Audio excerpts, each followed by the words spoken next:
శ్రీ శ్రీ శ్రీ ఆచార్య ప్రబోధానంద యోగీశ్వర్ల వారి పాద పద్మములకు నమస్కరించుకుంటూ, నా పేరు కేతనుజ, మా ఊరి పేరు ధర్మవరం.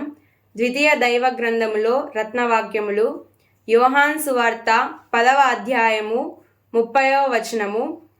నేను నా తండ్రియును ఏకమై ఉన్నామని వారితో చెప్పెను. వివరము: జీవుడు పుట్టుటకు ఆత్మ తండ్రిగా ఉన్నది. అలాగే ఆత్మ పుట్టుటకు పరమాత్మ కారణమై ఉన్నది.